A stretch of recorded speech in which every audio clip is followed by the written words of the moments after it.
le président l'a rappelé tout à l'heure, les vendredis de Subdeco, c'est une série de conférences aujourd'hui que nous organisons à l'endroit de nos étudiants. Et c'est un carrefour de réflexion sur des sujets essentiels et qui concernent effectivement tous les domaines. Le Sénégal, la reprise économique au Sénégal, elle est là.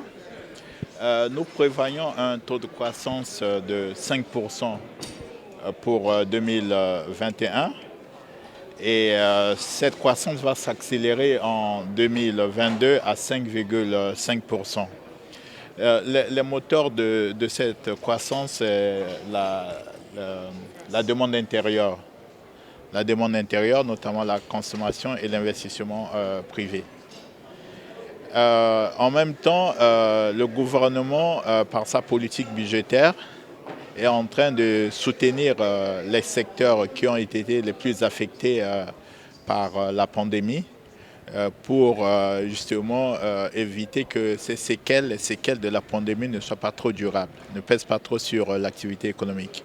Donc ça, c'est important pour nos étudiants. C'est pour ça que nous les organisons aujourd'hui de façon régulière et nous invitons des personnalités, des personnes qui maîtrisent leur sujet. Quand on parle de défi, le mot défi qu'on dit en anglais challenge, c'est des problèmes auxquels il faut s'attaquer pour pouvoir avoir une relance économique forte et durable. Donc le premier défi, comme je l'indiquais lors de ma conférence, c'est le défi lié à la maîtrise de la pandémie. Et le deuxième défi, notamment dans le cas du Sénégal, c'est le défi d'augmentation de la productivité. Ce sont ces deux défis que le Sénégal doit relever pour pouvoir avoir une croissance forte et inclusive. On a vu preuve en est avec cette conférence, cette brillante conférence que M. Koulevico nous a fait sur les défis effectivement post-Covid-19.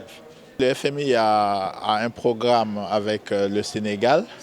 Ce programme comporte 3 volets. Le premier volet, c'est de la stabilité macroéconomique par une augmentation des recettes fiscales, puisque comme vous le savez, le Sénégal est à un niveau d'endettement modéré, avec des marges de manœuvre très faibles à court terme.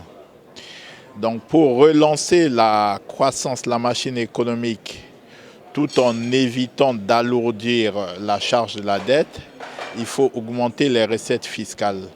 C'est dans ce cadre que nous accompagnons la stratégie des recettes, de mobilisation des recettes à moyen terme du gouvernement sur la gestion des recettes issues de l'hydrocarbure, la gestion future. Donc nous sommes en train de travailler pour mettre en place le cadre de gouvernance pour que l'avènement du pétrole et du gaz au Sénégal soit une bénédiction.